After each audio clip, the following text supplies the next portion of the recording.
أعوذ بالله من الشيطان الرجيم إن الله هو السميع العليم بسم الله الرحمن الرحيم الحمد لله رب العالمين الحمد لله ذي الجلال والشريء الحرام والحلال ثم صلاة الله مع السلام على النبي المصطفى التهامي محمد الهادي من الضلال وأفضل الصحب وخير آلي قال رب اشرح لي صدري ويسر لي أمري واحلل عقدة من لساني يفقه قولي وما أوتيتم من العلم إلا قليلا ولا حول ولا قوة إلا بالله العلي العظيم وبعد السلام عليكم ورحمة الله تعالى وبركاته.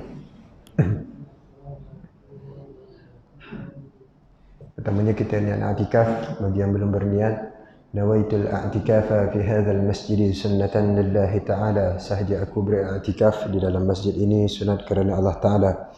Yang saya muliakan tuan-tuan imam, barisan jawatan kuasa masjid, tuan-tuan haji, para jemaah, anak-anak, mudah-mudahan kita semua dirahmati, dikasihi, disayangi, dimuliakan dan diampunkan oleh Allah Subhanahu wa taala. Alhamdulillah, kita rafa'kan setinggi kesyukuran kepada Allah Subhanahu wa taala mengizinkan kita pada malam ini untuk sama-sama berada dalam rumah Allah, sama-sama kita melakukan ketaatan dan ibadah. Mudah-mudahan kita beroleh rahmat, kasih sayang, keampunan daripada Allah Subhanahu wa taala. Allahumma a'inna ala dzikrika wa syukrika wa husni ibadatik. Ya Allah, ya Tuhan kami, dorongkan hati-hati kami ini ya Allah untuk kami sentiasa dapat mengingatimu. Wa a'inna ala syukrika, mudahkan kami ya Allah untuk kami mensyukuri setiap nikmat-Mu. Wa a'inna ala husni ibadatik, dan bantu kami ya Allah untuk kami dapat memperbaiki amal ibadah kami kepadamu. Allahumma alimna ma yanfa'una, ajarkan kami ya Allah ilmu yang bermanfaat. Wa yanfa'una bima 'allamtana, manfaatkan ilmu yang kau curahkan kepada kami pada malam ini ya Allah. Allahumma zakkirna minhu ma nusina, ya Allah ingatkan kami ya Allah akan ilmu yang pernah kami pelajari tapi kami lupa ya Allah. Al-Quran yang pernah kami hafal tetapi kami lupa ya Allah. Allahumma 'allimna minhu ma jahilna, ajarkan kami ya Allah ilmu yang kami tak tahu ya Allah, ilmu yang belum pernah kami pelajari. Wa azidna ilman, tambahkan kami ya Allah ilmu pengetahuan dunia dan akhirat. Wa azidna ikhlasan fi qulubina, campakkan ya Allah keikhlasan ke dalam hati-hati kami ini ya Allah. Wa azidna amalan salihan fi hayatina, dan jadikanlah di setiap gerak perbuatan harian kami engkau kira sebagai amal soleh yang mendatangkan pahala kepada kami dan menghapuskan dosa-dosa kami. Amin ya rabbal alamin. Muslimin yang dirahmati Allah, alhamdulillah hari ini kita menyambung siri kuliah sirah Nabi sallallahu alaihi wasallam. Mudah-mudahan di hujung perbincangan kita pada malam ini dapat menambah kecintaan kita, rindu kita, sayang kita kepada Nabi sallallahu alaihi wasallam. Hari ini 9 Rabiul Tsani. 9 Rabiul Tsani ataupun disebut sebagai Rabiul Akhir. Setelah berlalunya Rabiul Awal ataupun disebut sebagai Rabiul Anwar. Tetapi kita meneruskan siri penghayatan sirah Nabi sallallahu alaihi wasallam. Tuan-tuan mati Allah. Jadi hari ini kita menyambung. Boleh kita sambung kisah yang lepas. Tuan-tuan, kalau tuan-tuan ingat serangan tentera Abrahah. Serangan tentera Abrahah ada kesilapan sedikit pada menterjemahkan ayat Al-Quran. Tarmihim bihijaratin min sijil faja'alahum ka'asfin ma'kul.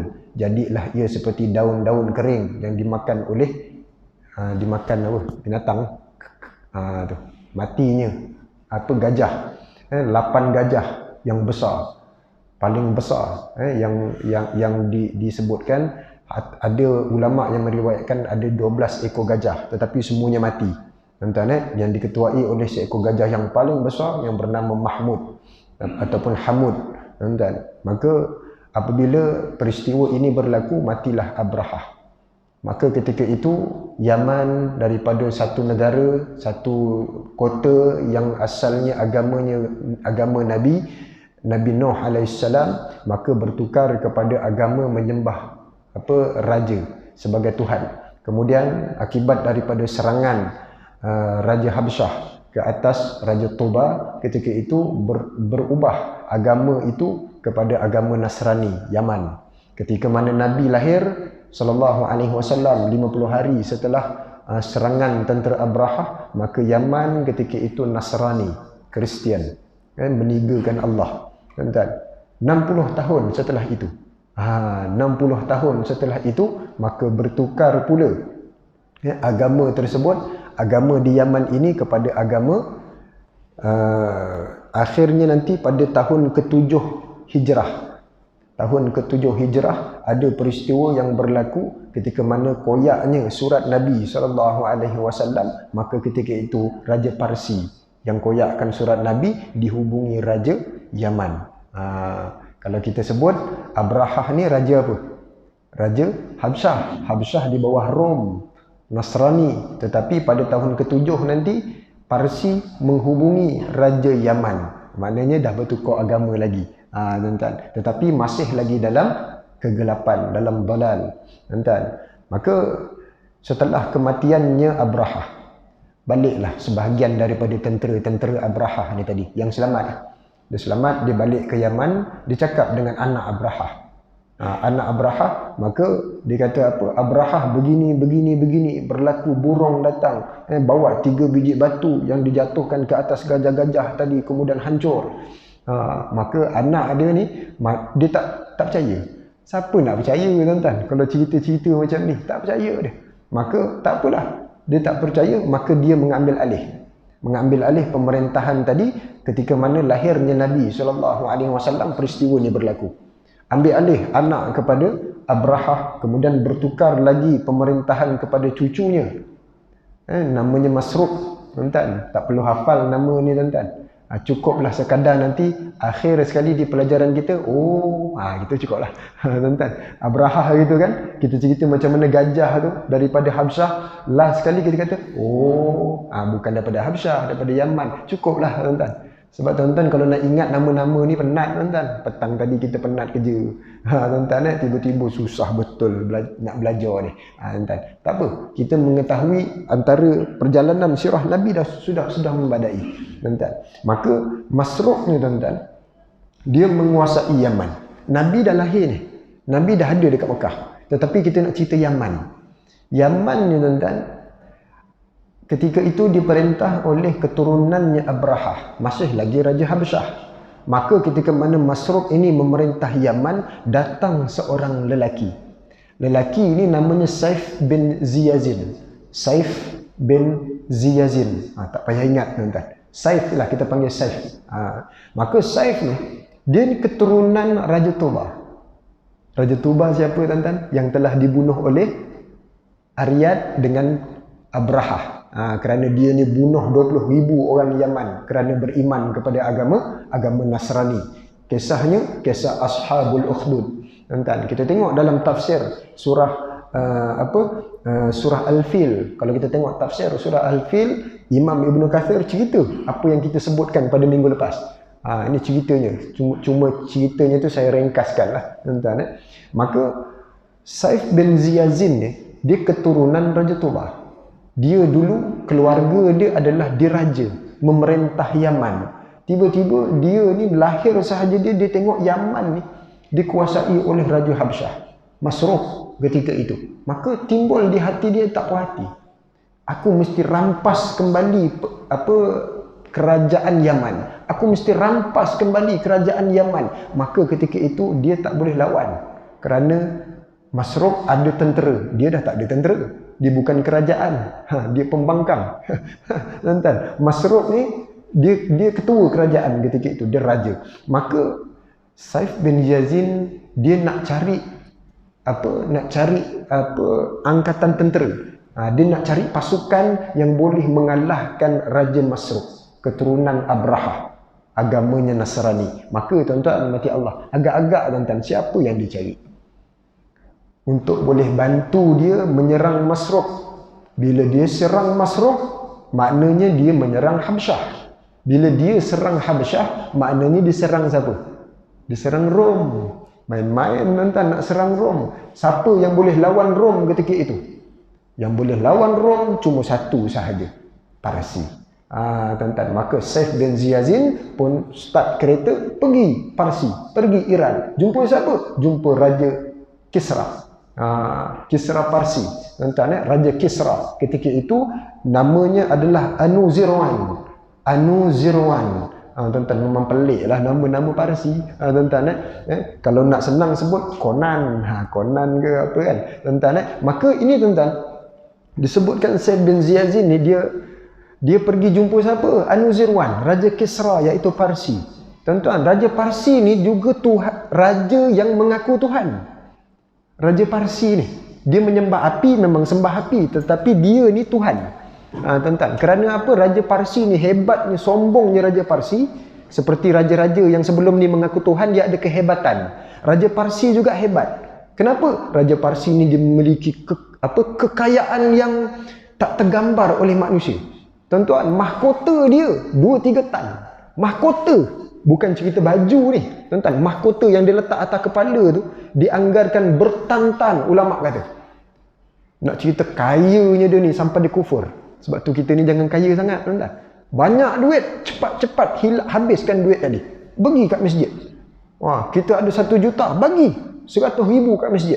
Bagi 50,000, habiskan duit tadi. Jangan banyak sangat, takut kita jadi macam Anuzirwan. Tuan-tuan, sehingga dia mengaku Tuhan. Tuan-tuan, jadi tuan-tuan mati Allah, dia ni, tapi mahkota tu jangan bayangkan 1 tan letak atas kepala, tuan-tuan. Taklah, dia mungkin duduk, tuan-tuan, maka ada mesin diturunkan, turun, pakai mahkota. Semua orang sujud. Begitulah kita nak gambarkan, tuan-tuan, kekayaannya siapa? Anuzirwan ni, Raja Kisra ni. Maka tuan-tuan mati Allah, kita pendekkan cerita.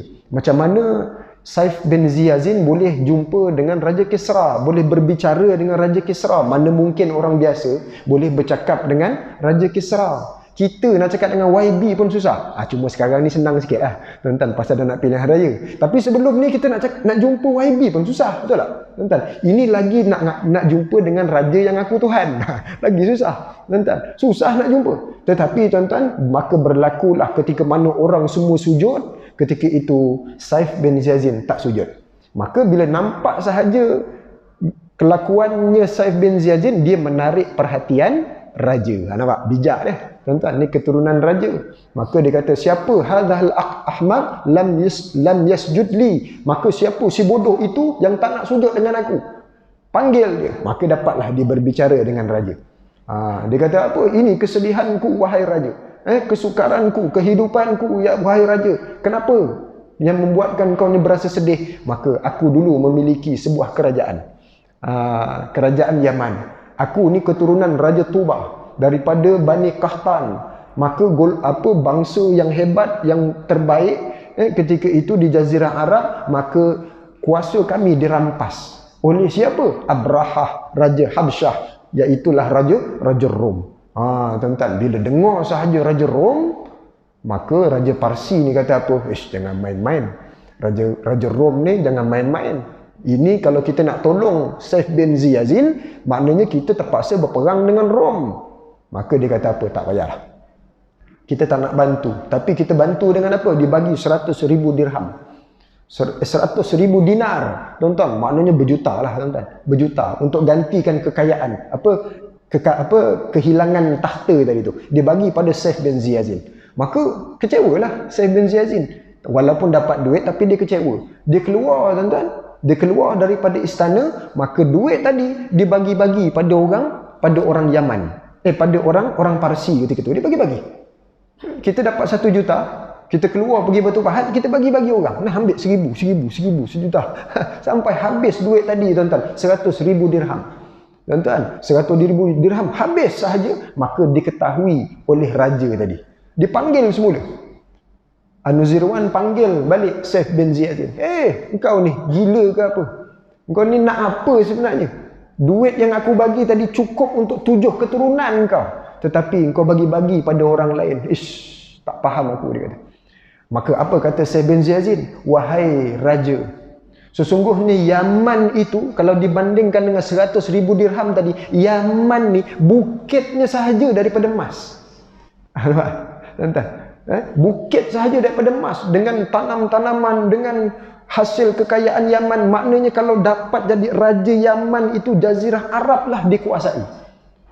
Bila sebut tentang kuasa, maka seorang raja yang memang suka dengan kuasa, dia terpesona. Tuan-tuan, apa kata Raja Kisra ni tadi? Wah, kalau macam tu, Bolehlah jadi kita serang. Maka apa yang berlaku tuan-tuan? Dikumpulkan tentera-tentera, diketuai oleh seorang jeneral kesayangan Raja Parsi, Wuhruz nama dia. Namanya Wuhruz. Dipanggil, Wuhruz, kau datang kepada aku, kita nak serang Yaman. Kita nak serang Raja Masruq, keturunan Abrahah ni. Kerana Yaman ni hebat. Yaman ni hebat. Jadi tentera yang macam mana kau perlukan? Maknanya dia hantar satu pasukan, dia kaji, kemudian dia balik semula, dia kata, wahai raja, serahkan aku 8,000 tentera. Tentera yang macam mana? Wuhruz ni, general ni yang bijak, dia kata, kau lepaskan semua banduan-banduan yang kita tangkap dulu, yang hukumannya hukuman mati. Dalam penjara ada banduan yang hukuman mati. Kemudian dihadapkan kepada Wuhruz, dilatih ketenteraan. Sekiranya kamu nak lepas, kamu nak bebas, maka sertai aku pada Yaman. Maka kalau kita menang, kamu dibebaskan. Tetapi kalau mati, memang kau mati pun. Dia kata kan. Jadi bersetuju tak banduan-banduan tadi? Banduan jangan main tuan-tuan. Banduan ni memang orang-orang memang dah hatinya kental tuan-tuan. Lagilah dah ada hukuman mati. Maka mereka berperang dengan sepenuh hati. Tuan-tuan, tak sampai beberapa hari, tuan-tuan, kalah Raja Masruq tadi. Kalah Raja Masruq. Dengan bantuan Saif bin Ziyazin. Dia pun ikut. Ditunjuk jalan lah, tuan-tuan. Saif bin Ziyazin naik kuda, kemudian Wuhruz pun naik kuda pergi Yaman nak serang. Dengan strategi yang disusun, maka menanglah Wuhruz. Saif bin Ziyazin dalam hati dia apa? Selamat, aku boleh jadi raja. Tuan-tuan, rupa-rupanya. Tuan-tuan, ni salah ni tuan-tuan. Minta tolong dengan orang jahat. Inilah dapatnya tuan-tuan. Rupa-rupanya Wuhruz kata apa? Aku yang penat-penat mengumpul tentera. Aku yang penat-penat berjuang, rancang strategi dan sebagainya. Tiba-tiba kau nak jadi raja. Tak boleh. Aku yang jadi raja. Melopong Saif bin Ziyazin. Kekallah dia sebagai bakal raja. Sampailah bila-bila. Tuan-tuan, sampai dia mati. Tuan-tuan, maka Saif Ziyazin tak dapat jadi raja, maka Wuhruz jadi raja. Ini Nabi dah lahir tuan-tuan. Maka lebih kuranglah tempohnya dalam 60 tahun tadi. Kalau kita jangkakan dalam 20 tahun ini bertukarlah kerajaan. Bertukar kerajaan kepada kerajaan apa? Kerajaan Parsi. Wuhruz jadi raja, Raja Wuhruz. Maka agama juga bertukar. Yaman ketika mana dia ni Nasrani, bertukar ketika mana serangan Wuhruz tadi. Maka bertukarlah agama kepada agama Majusi. Tuan-tuan, agama Majusi. Kemudian berterusan 10 tahun, 20 tahun, 30 tahun, matilah Wuhruz, bertukar kepada anak dia mati, tukar kepada cucu dia mati, sehinggalah sampai kepada cicit dia yang bernama Bazan. Ni Bazan ni. Tuan-tuan, Bazan ni, tuan-tuan, dia hidup ketika mana Nabi SAW berumur ketika itu 60 tahun. Ni pemerintahan dia. Ketika mana Nabi di Madinah. Tuan-tuan, maknanya ini adalah di zaman pemerintahan Bazan. Raja apa ni? Raja Parsi. Raja Parsi. Apa yang berlaku, tuan-tuan? Ketika mana Nabi SAW tahun ke-7, tahun ke-6 hujung pada Zulhijjah, kan Nabi SAW nak buat umrah, nak masuk Mekah tapi tak dapat masuk. Kerana sebab itu tertulisnya perjanjian Hudaibiyah. Nabi genjatan senjata dengan orang Quraisy pada akhir tahun ke-6 Hijrah dekat Nabi kat Madinah.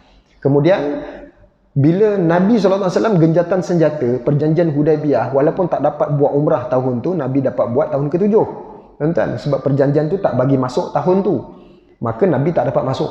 Tuan-tuan, maka perjanjian ini yang kita nampak macam berat sebelah, macam kekalahan pada pihak Islam. Rupa-rupanya perjanjian Hudaibiyah yang berat sebelah ni, yang nampak kemenangan kepada Quraisy, rupa-rupanya kemenangan kepada Islam. Sebab itu kita sebut sebelum ni tahun ke-6, tahun ke-7, ke-8, ke-9, ke-10 adalah fasa kemenangan.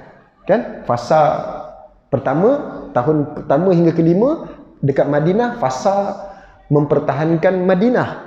Masuk tahun ke-6, bermula daripada mimpi Rasulullah sampai tahun ke-10, fasa kemenangan. Kenapa kita sebut kemenangan? Bila Nabi genjatan senjata sahaja dengan orang-orang Quraisy, maka Nabi ni dia dah selamat daripada serangan musuh utama. Betul tak?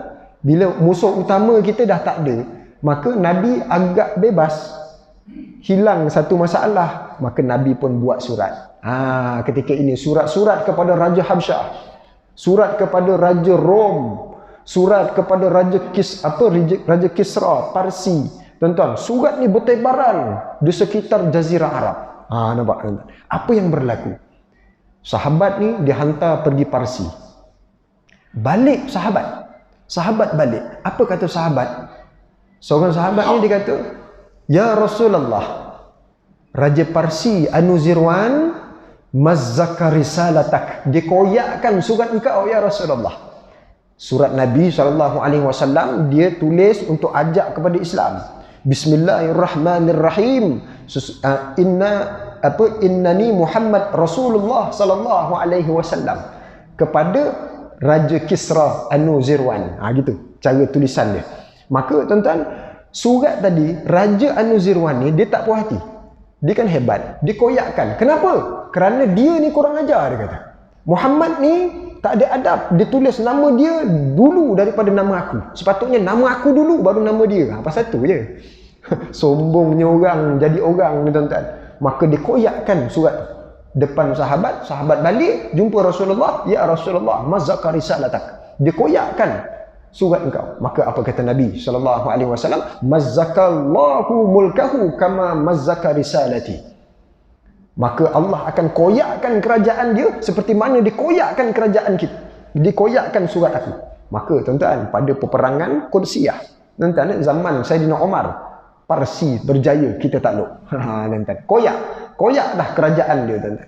Maka tuan-tuan, apa yang berlaku bila dikoyakkan sahaja, tuan-tuan, Raja Parsi dia kata apa?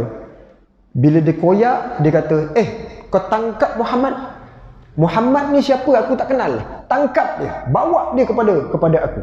Gitulah tuan-tuan. Maka tuan-tuan, apa yang menteri-menteri dibuat? Kita nak serang, kita nak pergi ke mana? Nak pergi ke Jazirah Arab ni jauh. Maka diutuskan surat pergi kepada, dia telefon siapa? Senang ceritalah tuan-tuan, cepat sikit. Dia telefon siapa? Dia telefon Raja Yaman. Tuan-tuan, ini cerita dia. Dia telefon Raja Yaman, Raja Bazan. "Hei Bazan, tolong tangkapkan Muhammad untuk aku." Maka Bazan ni kata apa? Macam-macam lah orang Arab ni. Dia kan tak suka orang Arab. Tuan-tuan, ingat tak kenapa Kaabah diserang? Kan gara-gara golongan An-Nasi yang buat onar dekat Qulais, dekat gereja dia tu, sehingga berlaku penyerangan kota Mekah, Kaabah. Tuan-tuan, maka ketika itu apa yang berlaku bila kontak Bazan kata apa? Macam-macam orang Arab ni. Dia tak endah pun orang Arab ni sebenarnya, tuan-tuan. Orang sekitar Rom, Parsi, dia tak pandang pun negara Arab ni. Dia tak pandang kerajaan Nabi SAW yang akhirnya tuan-tuan menjatuhkan mereka sendiri. Tuan-tuan, maka dia hantar siapa tuan-tuan Bazan ni? Dia panggil 2 orang tentera dia. Kau pergi tangkap Muhammad. 2 orang. Kurang asam juga tuan-tuan. Dia ingat siapa Nabi SAW. Dia hantar 2 orang ni. Dekat sebelah Nabi ni ada Omar, ada Saidina Osman, Abu Bakar, Saidina Ali, Zubair bin Awam, ada Khalid Al-Walid, tuan-tuan, yang hampir kepada keislaman. Hampir-hampir dah, tuan-tuan, keislaman Khalid Al-Walid, tuan-tuan, yang memang tak terkalah, tuan-tuan. Maka apa yang berlaku? Dia hantar 2 orang pergi ke Madinah.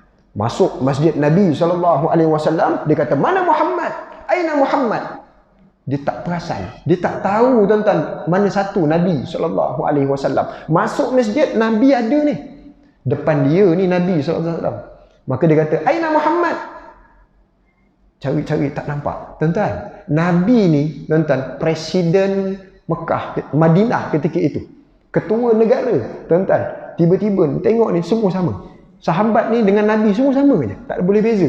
Tuan-tuan, hebatnya pemimpin. Tuan-tuan, tapi kita sekarang tuan-tuan, kalau raja dia punya sejadah pun warna dah kuning dah.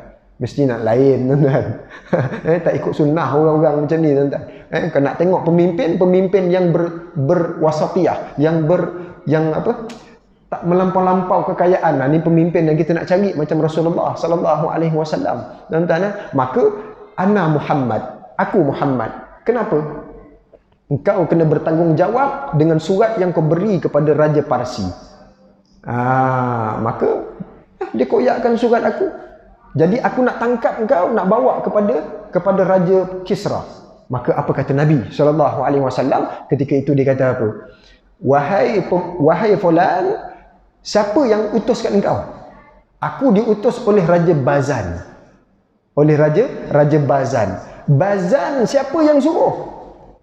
Maka Bazan diperintahkan oleh Raja Parsi, Anuzirwan. Hei fulan, cakap dengan Raja Bazan, kau balik Yaman, cakap dengan Raja Bazan bahawa Anuzirwan, Raja Kisra mati malam tadi.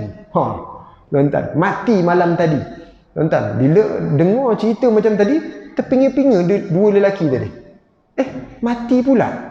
Macam mana dia tahu? Maknanya dia pun balik Yaman.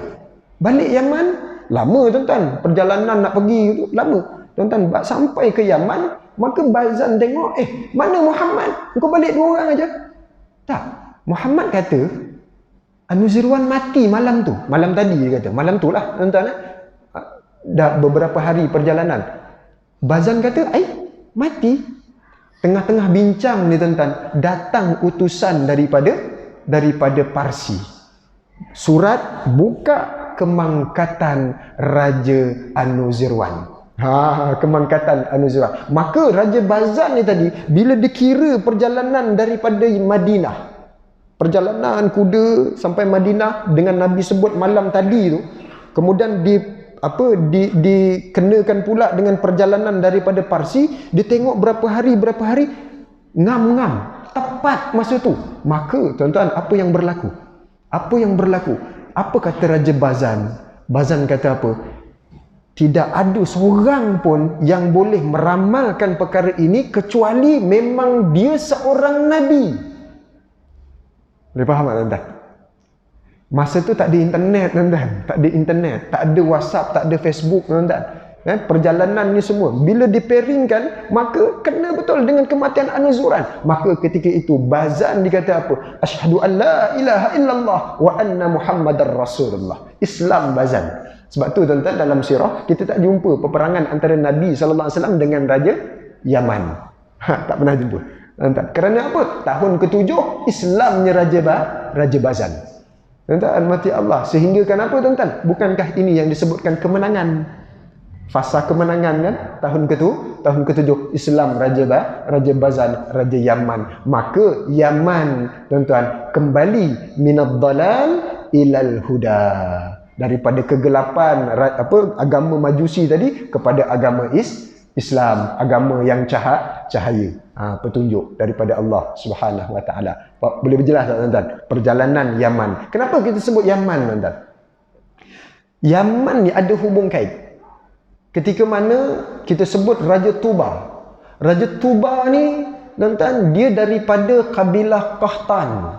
Kabilah Qahtan ni tuan-tuan, dia adalah kabilah yang salah silah dia bersambung kepada Qahtan bin Abi bin Saleh bin Fahsyas bin Sam bin Nuh alaihi salam.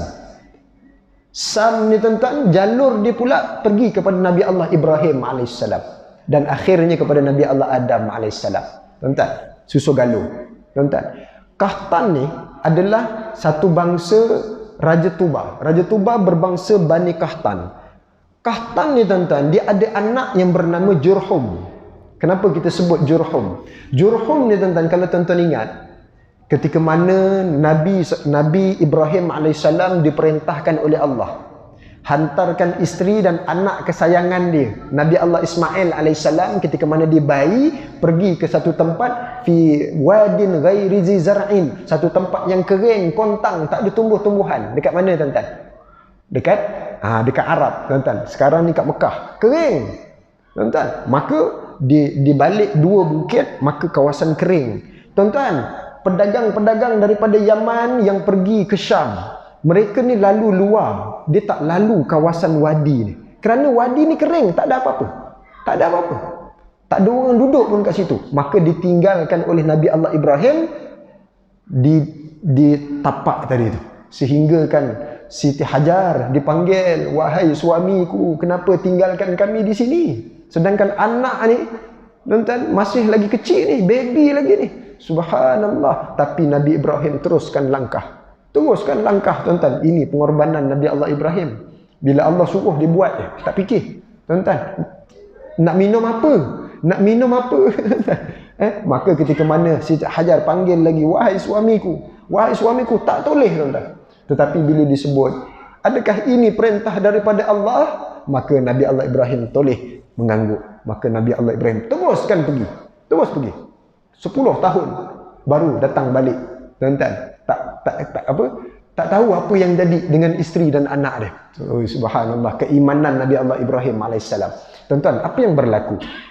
Kita tahu Nabi Allah Ismail goyangkan kaki dia, ataupun ada sebagian riwayat yang kata dengan kepaknya Jibril, maka keluarlah air Zam-Zam. Keluar air Zam-Zam, maka bila keluar air Zam-Zam, maka minumlah, kenyanglah dua anak beranak ni. Kenyanglah dia. Tiba-tiba ada satu kabilah, Jurhum bin siapa? Kahtan ni siapa? Kabilah keturunannya keturunannya Raja Tuba. Jurhum ni tuan-tuan, yang akhirnya keturunannya sampai kepada Nabi Allah Nuh alaihissalam. Jurhum ni dia pergi berniaga daripada Yaman ke Syam. Maka dia berhenti di satu tempat, dia nampak di balik bukit yang kering kontang tadi ada burung ke atas. Ada burung. Maka dia pun kata apa? Kau pergi tengok tu, ada burung atas tu, maknanya bawah tu mesti ada air. Biasanya kalau atas ada burung, bawah ada air. Tuan-tuan. Maka ketika itu tak ada. Sahabat-sahabat dia, kawan-kawan dia kata tak ada, tempat tu kering kontang, tak ada apa-apa. Tengok ada burung tu. Maka bila dia tengok ada dua orang kat mana? Siapa tu tuan-tuan? Ada dua orang yang berada di bawah tu. Siapa dia? Siti Hajar dengan Nabi Allah Ismail. Maka kabilah Jurhum ni tadi tuan-tuan, maka dia datang minta izin dengan Siti Hajar dengan Nabi Allah Ismail, ini milik kamu, tetapi kami nak tumpang duduk. Maka tuan-tuan, bila ditumpang duduk, air tu makin banyak, sumber air, maka mereka dah mula berkampung di situ, mereka memulakan kehidupan. Bukan dinaikkan pula Kaabah dan sebagainya, datang pula orang luar tuan-tuan. Maka Nabi Allah Ismail alaihissalam berkahwin dengan kabilahnya daripada Jurhum. Nampak? Tuan-tuan, Jurhum. Maka daripada salasilah Nabi Allah Ismail dengan Jurhum ni tadi, maka tuan-tuan, setelah berlalunya beberapa ratus tahun, tuan-tuan, agama Nabi Allah Ismail pun dah wafat, maka beratus tahun, maka kabilah Jurhum ni dia semakin jauh dengan Nabi. Maka mereka ni dah mula jauh dengan agama. Sehingga kan tuan-tuan, dia ada satu lagi musuh yang namanya Khuza'ah. Khuza'ah dia selalu berperang dengan Jurhum, tapi Jurhum menang. Tapi akhirnya tuan-tuan, Jurhum ni kalah juga. Dia kalah. Lawan-lawan dengan Khuza'ah, kalah Jurhum. Maka tuan-tuan, apa yang berlaku? Jurhum tidak lagi mentadbir Mekah, diganti dengan Khuza'ah. Terhenti tuan-tuan. Maka agamanya Nabi Allah Ismail terhenti, kerana Khuza'ah ni dia agama lain. Tuan-tuan, sehingga kan Khuza'ah ni lah adalah bangsa yang membawa berhala masuk ke Mekah. Cuma kita tak nak cerita yang tu. Sampai di hujung pemerintahan Khuza'ah, dia ni tuan-tuan, bila dia jadi ketua, bila dia mati, anak sulung ganti.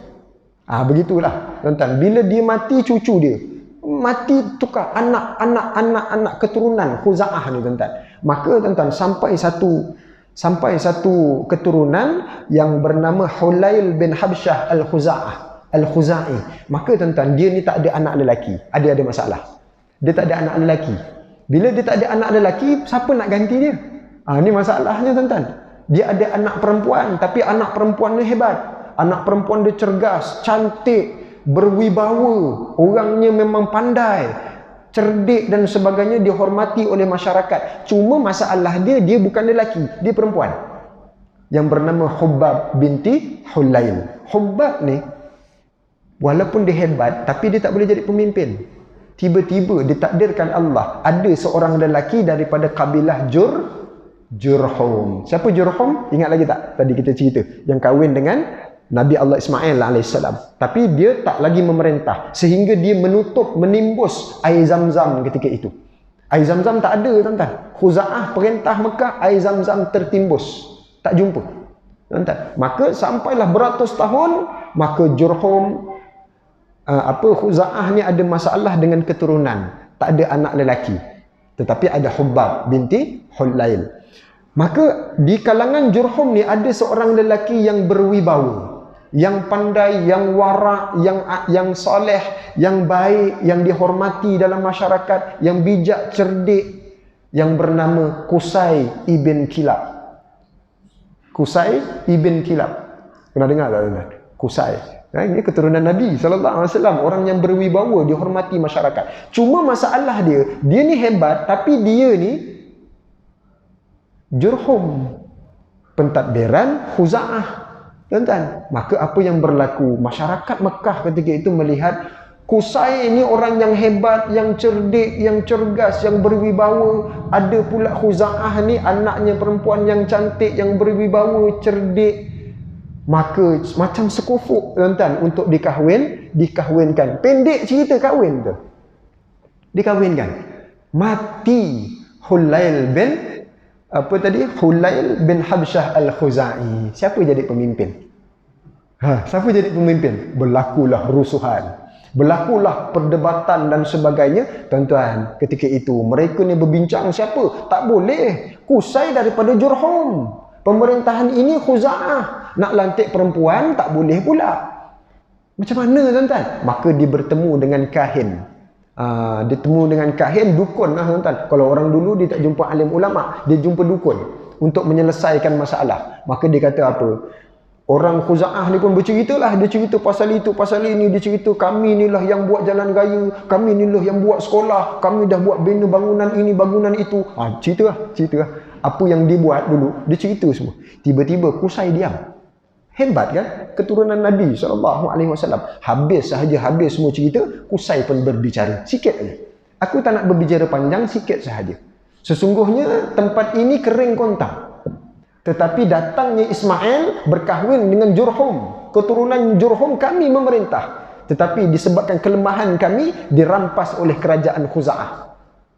Tetapi kali ini, aku kembali semula untuk merampas. Kerana ini adalah kerajaan kami. Asalnya, tuan-tuan. Maka tak dapatlah lama. 22 bulan lebih kurang. Tuan-tuan. Tak ada. Beratus tahun, tuan-tuan. 200 tahun. Khuza'ah. Maka Khuza'ah pun tak dapat lagi memerintah. Diganti dengan siapa? Dengan Qusay ibn Kilab. Kembali tak semula kepada Jurhum. Sebab apa? Kita nak jumpa kelahiran Nabi ni. Takkan Khuza'ah pula yang bawa kelahiran Nabi? Tak. Nabi berbangsa daripada Nabi Allah Ismail. Jurhum lah, tuan-tuan. Jurhum. Maka Qusay ibn Kilab ni, tuan-tuan, dialah yang membina. Kerana bijaknya Qusay ibn Kilab, dia membina satu dewan, iaitu namanya Darun Nadwah. Hebat lah. Darun Nadwah ni macam parlimen lah Malaysia. Malaysia ni parlimen. Tempat masyarakat punya masalah, kumpul dekat parlimen. Kita bincangkan. Jadi akta. Gitu lah, tuan-tuan. Maka hebat Qusay bin Kilab. Qusay bin Kilab ada anak bernama Abdul Dar dengan Abdul Manaf. Abdul Dar sulung, tetapi lemah, tetapi tidak berwibawa, tidak dihormati oleh masyarakat. Berbanding Abdul Manaf yang adik ini, dia berwibawa, dihormati masyarakat. Tuan-tuan, kalaulah Qusay ni semakin tua dan nak meninggal dah Qusay ni, dia kata apa? Kalau aku tak lantik Abdul Dar, maka Abdul Manaf akan ambil alih. Dia ni kalau aku tak lantik pun dia akan jadi pemimpin kerana masyarakat sayang dia. Maka dilantiklah Abdul Dar jadi pemimpin. Walaupun dia memimpin, tetapi kerja negara diuruskan oleh siapa? Abdul Manaf. Orang yang hebat, orang yang haibah, orang yang soleh. Dijaga rumah Allah. Ketika tu air tak ada, tuan-tuan, kena ingat. Air Zam-Zam tak ada. Maka dia kena cari telaga, kena cari, tuan-tuan. Orang yang bijak boleh cari. Tuan-tuan, padang pasir, mana kita nak korek nak cari air? Hebatnya Abdul Manaf. Tuan-tuan, maka Abdul Manaf ni, tuan-tuan, bila mati je Abdul Dar, maka siapa yang perlu yang mentadbir Mekah? Anak Abdul Dar lah. Maka Abdul Manaf datang kepada anak-anak dia. Dia kata gini lah. Abdul Dar itu adalah abang aku. Aku ni adik kepada ayahmu. Maka bagi aku pemerintahan ni supaya aku dapat apa? Tuan-tuan, dia berebut kuasa ni bukan untuk kekayaan, tetapi nak apa? Nak orang haji. Nak apa? Nak bagi makan orang haji, nak jaga rumah Allah, tuan-tuan. Maknanya kalau nak jadi pemimpin ni bukan nak dapat kekayaan, tetapi nak nak mendekatkan diri kepada Tuhan. Sebab dia ni akan jaga Kaabah. Tuan-tuan, maka tuan-tuan, apa kata Abdul Manaf? Tak apalah, bahagian keselamatan, bahagian kiswah engkau ambil, tetapi bahagian siqayah bagi aku yang jaga. Nampak tuan-tuan, ni ketaatan tuan-tuan. Maka siqayah bagi minum ni tuan-tuan diambil oleh Abdul Manaf. Abdul Manaf pun menguruskan. Tuan-tuan, kemudian bila diuruskan, Abdul Manaf ni tuan-tuan, dia ada anak. Abdul Manaf ni dia ada anak yang bernama anak dia yang sulung bernama Amru ataupun Hashim. Kemudian dia ada anak juga bernama Muttalib. Dia ada anak bernama Muttalib. Dekat sini orang kadang-kadang keliru, tuan-tuan. Dia ada Hashim, dia ada Muttalib, anak. Kemudian Hashim ni tuan-tuan, nama dia Amru, tetapi digelar sebagai Hashim. Hashim ni tuan-tuan, dia orang yang pandai menguli tepung. Buat roti canai, buat roti martabak. Dia pandai lah tuan-tuan, Hashim, tuan-tuan. Sehingga kan sebut dalam Quran, kebiasaan orang Quraisy ni, dia pergi waktu dingin pergi ke Yaman, waktu panas pergi ke Syam. Li'ila fi Quraisy ila fihim rihlatash syita'i was-saif. Tuan-tuan, Hashim, tuan-tuan, ketika mana musim panas dia pergi ke Syam, mati pula dekat Syam. Sedangkan dia ni yang memberi siqayah, bagi makan pada orang haji. Dia bagi makan pada orang haji. Tuan-tuan, Abdul Muttalib pening kepala. Abdul Muttalib ni dia tak nak jawatan tu, sebab tak untung, penat. Tuan-tuan, Muttalib ni dia penat, dia tak nak. Rupa-rupanya Hashim ni dia ada isteri dekat Yathrib. Yathrib ni kat mana tuan-tuan? Madinah kalau sekarang, tuan-tuan. Dia ada isteri dekat Yathrib, dan Hashim ni ada anak yang bernama Syaibah. Syaibah ni tuan-tuan rambut putih, uban. Maka tuan-tuan, Syaibah ni bila mati sahaja Hashim ni dekat Gaza kalau tak silap saya disebut dalam kitab, maka Muttalib ni bila dia ambil alih tanpa kerelaan hati, penat, ambil air, cari telaga, susah tuan-tuan, bagi makan. Jadi dia kata tak boleh jadi ni. Dia teringat siapa? Hashim ni ada anak. Sepatutnya anak Hashim ni yang kena ambil alih tugas ni. Maka dia pun pergi Yathrib, jumpa dengan siapa? Akak ipar dia. Akak ipar dia Salamah bintu Amru. Dia kata apa? Kak, Hashim dah tak ada. Dia tu memegang pemerintah Mekah. Maknanya bila dia tak ada, anak dia kena ganti. Mana anak saudara aku? Dia kata ini Syaibah. Alah, kecil lagi, umur 10 tahun. Tuan-tuan, umur 10 tahun. Ini Syaibah. Syaibah ni, okey, Syaibah ikut pakcik balik Mekah. Pasal apa? Engkau ni ada tanggungjawab gantikan ayah engkau Hashim untuk bagi makan siqayah pada orang-orang buat haji. Tuan-tuan mati Allah. Maka ketika itu dia bersiap. Bismillah, alhamdulillah, wassalatu wassalamu ala rasulillah wa ala alihi wa sahbihi wa man walah.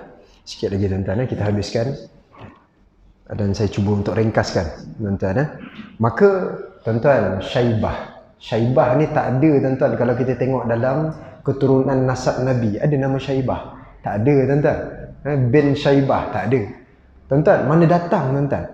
Bila Muttalib tadi, dia tengok anak Hashim ni ada dekat Yathrib, dia pergi Yathrib minta izin dengan Salamah binti Amru, akak ipar dia. Dia kata apa? Izinkan aku bawa dia. Salamah ni akak ipar dia ni tak bagi. Tak boleh, budak lagi ni 10 tahun. Boleh buat apa aja. Tuan-tuan, maka apa dikatakan oleh Muttalib? Tapi kau tanya dia lah, kalau dia nak ikut, ni keturunan Rasulullah. Maka Syaibah kata apa? Bila dipelawa oleh pakcik dia, nak ikut pakcik tak pergi Mekah. Bukan nak berseronok ni, nak gantikan tanggungjawab siqayah yang sangat sukar ni. Tuan-tuan, maka setujulah Syaibah. Syaibah pun setuju. Naik unta dengan Muttalib. Muttalib pun bawa unta, dia letak Syaibah kat depan, bawa sampai dekat Mekah. Sampai kat Mekah, orang-orang Mekah berteriak, Muttalib beli hamba. Muttalib beli hamba. Kesian Muttalib kan, dia tak nak jawatan tu. Kan? Maka Muttalib beli hamba, Muttalib beli budak. Sekarang ni hambanya Muttalib.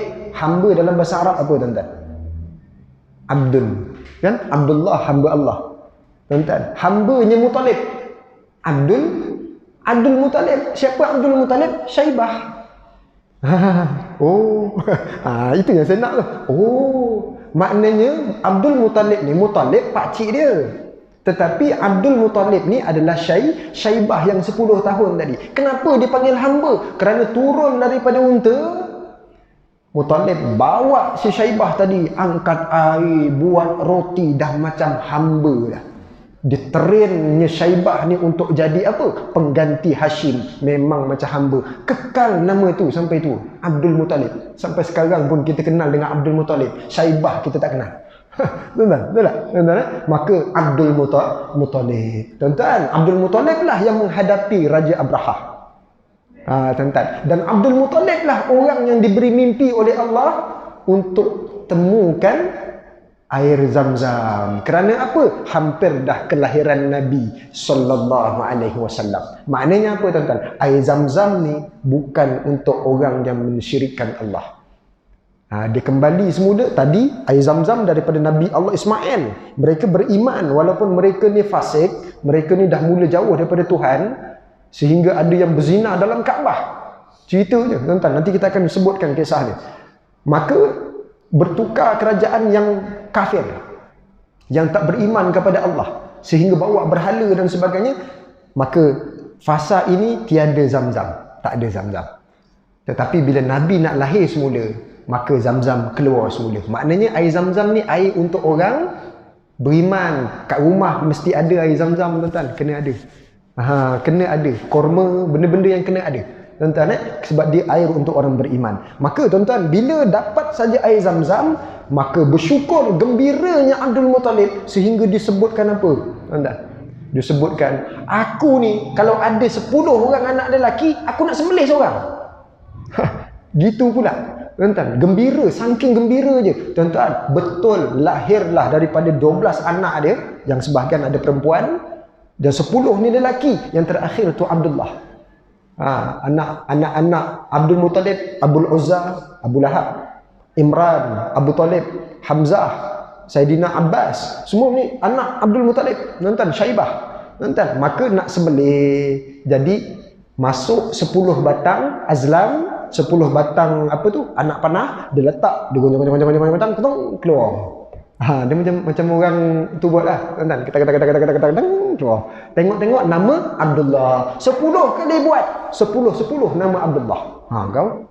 Sedangkan Abdullah itu kesayangan Abdul Muttalib, yang paling baik, yang paling soleh, yang paling handsome, yang paling, semua yang paling lah, tuan-tuan, anak bungsu. Biasalah gitu, tuan-tuan. Sayang, tapi tuan-tuan, apa yang berlaku? Abdullah terpaksa sembelih Abdullah.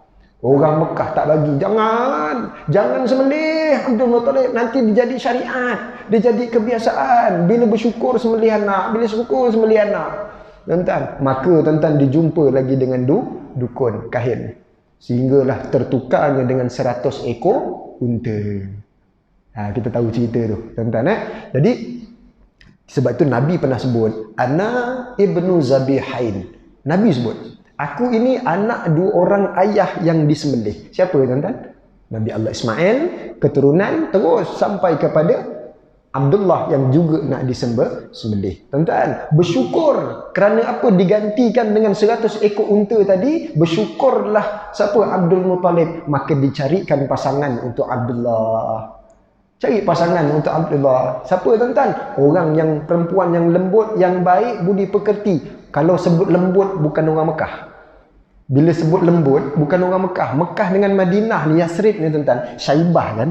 Syaibah kan dia duduk Yasrib tadi. Tuan-tuan, maka dicarikan perempuan untuk Abdullah. Siapa? Daripada Yasrib. Dapat Aminah. Cantik Aminah ni. Baik orangnya. Kawinkan dengan Abdullah. Kawin. Kerana apa? Syukur tak disembelih. Bila dikahwinkan, 10 bulan kahwin, meninggal Abdullah. Ini mati Abdullah. Tuan-tuan, mati Allah. Ketika itu, sebab itu Abdullah tidak dapat menyaksikan peristiwa Abrahah, serangan Mekah. Tuan-tuan, tak dapat saksikan. Tuan-tuan, mati Allah, daripada hasil perkahwinannya siapa? Aminah dengan Abdullah, lahirlah Nabi sallallahu alaihi wasallam. Ni tuan-tuan. Maka Nabi sallallahu alaihi wasallam lahir di bumi kelahiran ayahnya Abdullah, dan wafat di mana? Bumi kelahiran ibunya. Siapa? Siti Aminah. Tuan-tuan, mati Allah. Nanti tuan-tuan, kita dah habislah cerita ni. kelahiran Nabi SAW. Kita balik semula ke atas. Ismail, Nabi Allah Ismail, dia ada adik-beradik tiri. Daripada adik-beradik tiri dia ni lah lahirlah 11 hingga 12 orang Nabi, sehingga habis daripada keturunan adik tiri dia tadi barulah lahir Nabi sallallahu alaihi wasallam. Insya-Allah kita akan cerita pada perbincangan yang akan datang. Wallahu a'lam bissawab. Tuan-tuan mati Allah, agak suka juga ni cerita dia ni. Berat tuan-tuan, tapi sekadar tu dah cukup dah. Abdul Muttalib ni bukan nama dia. Rupanya nama dia Syaibah. Muttalib tu pakcik Syaibah, tuan-tuan. Tetapi disebut sebagai hamba Muttalib. Ya, wallahu alam. Saya pendekkan cerita ni tuan-tuan, kita potong-potong. Nanti insya-Allah pada perbincangan yang akan datang mungkin ada kita buka kitab, kita akan pengkhususan di setiap cerita-cerita tadi. Bagaimana berhala boleh sampai ke Mekah dan sebagainya. Wallahu alam bissawab. Yang baik itu daripada Allah, salah silap itu daripada syaitan, kelemahan diri saya sendiri. Aqulu qawli hadza wa astaghfirullahal azim li wa lakum. Wassalamualaikum warahmatullahi wabarakatuh.